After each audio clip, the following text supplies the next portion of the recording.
Paracetamol, Pantop DSR जैसी दवाओं पर संदेह खड़ा होना शुरू हो गया है।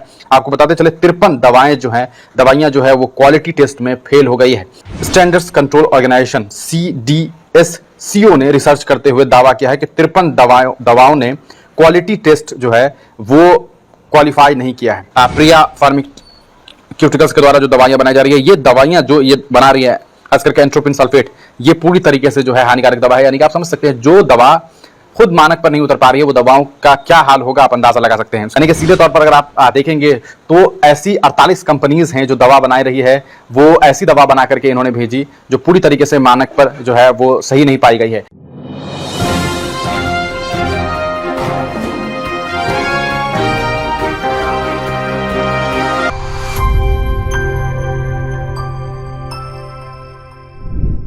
यूँ तो हिंदुस्तान में आप तमाम लोग जानते हैं कि जब कोई व्यक्ति किसी छोटे मर्ज का भी शिकार होता है, यानी कि उसके सिर में अचानक से दर्द हो, थोड़ा बुखार लगने लगे, तो लोग सीधे दवा दुकान पहुंच जाते हैं और दवाई लेकर के चले आते हैं।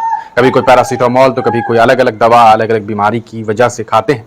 लेकिन क्या आप जानते हैं कि जो आप दवा खा रहे हैं क्या वो वाकई दवा का काम कर रहा है या फिर जहर का काम कर रहा है? आपको बता दें कि दवाओं को लेकर के भारत में एक बड़ा और अहम रिसर्च सामने आया है और इसके बाद लगभग 50 से ज्यादा दवाओं पर यह बातें सामने आई है कि यह दवा सीधे तौर पर हानिकारक दवा है, लेकिन इनमें वो तमाम दवाएं शामिल हैं जो आम लोग आम जैसी बीमारी, यानी कि बहुत छोटी छोटी बीमारी, किसी के सिर में दर्द हो, किसी को थोड़ा फीवर महसूस हो, वो लोग खा लेते हैं। सवाल यह है कि आखिरकार सरकार इन दवाओं को जब पारित कर देती है, यानी कि जब मार्केट में उतारने की जो है वो आदेश दे देती है, उससे पहले ये तमाम जांच पड़ताल क्यों नहीं होते? क्यों उस वक्त इसको लेकर के पड़ताल नहीं की जाती है? इस पूरे मामले को लेकर के एक रिपोर्ट काफी चौंकाने वाला सामने आया है। आपको बताते चलें कि इस पूरे मामले पर जो रिपोर्ट सामने आया है उसने तमाम हिंदुस्तान के लोगों को परेशान कर दिया। पैरासीटामोल, पेंटॉप डीएसआर जैसी दवाओं पर संदेह खड़ा होना शुरू हो गया है। आपको बताते चले 53 दवाइयां जो है वो क्वालिटी टेस्ट में फेल हो गई है। मीडिया रिपोर्ट्स के मुताबिक drug regulator central drugs standards control organisation CDSCO ने रिसर्च करते हुए दावा किया है कि 53 दवाओं ने क्वालिटी टेस्ट जो है वो क्वालिफाई नहीं किया है। हम आपको लिस्ट दिखा रहे हैं और आपको बता रहे हैं कि ये कौन कौन सी दवाएं। आप स्क्रीन पर दवाओं को देख सकते हैं, जिसके बाद आपको अंदाजा होगा कि किस तरह से ये 53 दवाइयां जो है वो अपने मानक पर, यानी कि जो टेस्ट होता है उस टेस्ट में ये दवा क्वालिफाई नहीं हो पाई है। मुख्तलिफ जो दवाएं सामने आ रही है वो है एमोक्सिलिन और पोटासियम, जो आप क्लेवम 625 यानी कि क्लेवम 625 mg दवा खाते हैं, जिसे बनाती है अल्केम हेल्थ साइंस। ये दवा जो है मानक पर नहीं उतर पाई है। इसके अलावा आपको बता दें amoxicillin and potassium clavulanate tablet mix clav 625, ये भी calcium and vitamin D3 tablet IP Shelcal, जिसके आप देख सकते हैं मैन्युफैक्चर्ड बाय, आप कंपनी का नाम देख सकते हैं, यानी कि इन कंपनी ने यानी कि जो दवा बनाई है वो मानक में क्वालिफाई नहीं हो पाई है।